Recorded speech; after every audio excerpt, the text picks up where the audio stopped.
최근 수도권의 한 아파트 단지에 붙은 안내문입니다. 전기차는 지상에 세워달란 내용입니다. 단지마다 제가 알기로는 전기차 지하에 못 대게 하는 데도 지금 있는 걸로 알고 있어요. 지난 1일 인천 청라에서 발생한 전기차 화재 이후 지하주차장을 중심으로 전기차 포비아는 사그라지지 않고 있습니다. 메르세데스 벤츠 코리아가 아파트 측에 45억 원을 기부하기로 했지만 입주민들은 피해 복구에 턱없이 부족하다며 불만은 사그라들지 않았습니다.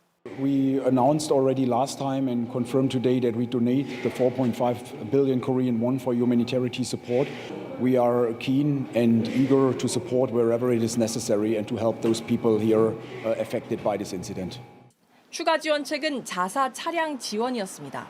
화재로 차량이 전손 처리된 입주민에게 최근 출시한 신형 E클래스 세단을 최대 1년 동안 3만 킬로미터 주행까지 무상으로 빌려주기로 한 겁니다. 가구당 한 대씩, 제공 차량은 2024년식 벤츠 E200으로 약 6천만 원대 세단입니다. 보험업계에 따르면 이번 화재로 전손 피해를 본 거로 추산되는 차량은 70여 대입니다. 추가 보상안에 대한 반응은 엇갈립니다. 벤츠 측이 보상에 최소한의 성의를 보였다는 반응도 있지만 마케팅성 차량 지원으로 입마금을 하려 한다는 지적도 나옵니다. 결국 근본 대책 없이 등 떠밀리듯 내놓는 렌트 지원책에 싸늘해진 여론이 얼마나 돌아설진 미지수입니다. JTBC 정아람입니다. 메르세데스 벤츠 코리아 사장이 전기차 화재가 발생한 인천 아파트 주민들을 만났습니다. 지난 1일 청라국제도시에 있는 한 아파트에서 전기차 화재가 발생한 지 13일 만입니다. 앞서 45억 원을 지원한다고 했다가 주민들이 냉담한 반응을 보이자 추가 지원을 할 수 있다는 의사를 내비쳤습니다. 다만 전기차 리콜이나 판매 중단 계획에 대해선 말을 아꼈습니다. 이재승 기자입니다. 마티아스 바이틀 메르세데스 벤츠 코리아 사장이 어제 오후 인천시 서구의 한 교회를 찾았습니다. 이 자리엔 전기차 화재 피해 주민 150여 명이 모였습니다. 3시간가량 진행된 간담회에서 화재 사고와 관련한 사태 수습과 보상 대책 등이 논의됐습니다. 앞서 벤츠 코리아가 지난 9일 전기차 화재와 관련해 인도적 차원에서 45억 원을 기부하겠다는 뜻을 밝혔지만 피해 주민들은 산정 근거를 알 수 없는 데다 피해 복구에 턱없이 부족하다고 목소리를 높였습니다. 바이틀 사장은 간담회가 끝나고 난 뒤 기자들과 만나 이런 상황이 생긴 것에 대해 안타깝게 생각한다며 벤츠 코리아에서 추가 지원에 관한 이야기를 나눴다고 했습니다. We announced already last time and confirmed today that we donate the 4.5 billion Korean won for humanitarian support. We are keen and eager to support wherever it is necessary and to help those people here affected by this incident. 다만 불이 난 EQE 차종에 대한 리콜이나 판매 중단 계획에 대해서는 화재 원인을 밝히고 이를 기반으로 대응하겠다며 말을 아꼈습니다. 이번 전기차 화재로 아파트 주민 등 23명이 연기를 마셔 병원으로 옮겨졌고 차량 87대가 불에 탔습니다. 또 지하 설비와 배관 등이 녹아 정전과 단수로 이어졌습니다.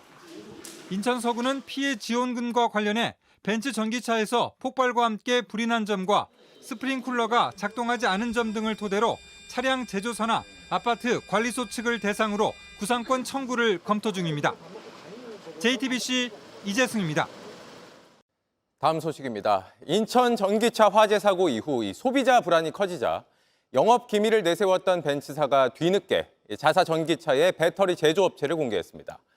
16개 모델 가운데 80%가 중국산인 걸로 드러났는데 정부는 앞으로 전기차 제조사에 배터리 정보 공개를 권고하기로 했습니다. 김도훈 기자입니다.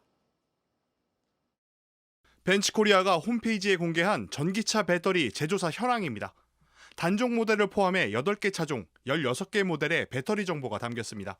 불이 난 EQE 350 플러스 모델은 연식에 관련 없이 중국 파라시스 배터리가 탑재됐고 다른 EQE 모델 대부분도 파라시스 배터리가 들어갔습니다. 벤츠 최고급 모델인 마이바흐에도 중국 CATL 배터리가 달렸습니다. 올해 새로 출시한 마이바흐 EQS 680 SUV 모델은 판매 가격이 2억 2,500만 원에 이릅니다. 공개된 16종 모델 가운데 80%인 중국산은 13종, LG 에너지솔루션과 SK온 등 국산 배터리 셀이 들어간 3개 차종은 소형과 준중형급입니다. 어제까지만 해도 배터리 제조사 비공개 원칙을 내세웠던 벤츠. 뒤늦게 정보를 공개한 건 한국 시장의 특수성 때문이란 분석입니다. 벤츠는 2016년 이후 7년 연속 한국 시장 수입차 판매 1위를 지켰습니다. 지난해 BMW에 8년 만에 판매량 1위 자리를 내줬지만 매출액은 사상 최고치를 기록했습니다. 한국 시장은 세계에서 네 번째로 큰 시장인데 고객 신뢰와 이미지 추락을 우려하지 않을 수 없었던 겁니다. 우리나라 시장이 규모가 크고 굉장히 큰 시장이기 때문에 그렇습니다. 기존의 내연기관차까지 영향을 줄 수가 있어서 판매율까지도 감소할 수 있는 가능성이 있기 때문에 본사 차원에서 그 우려감을 불식시키기 위해서 정부는 앞으로 제조사에 전기차 배터리 정보 공개를 권고하기로 했습니다. JTBC 김도훈입니다.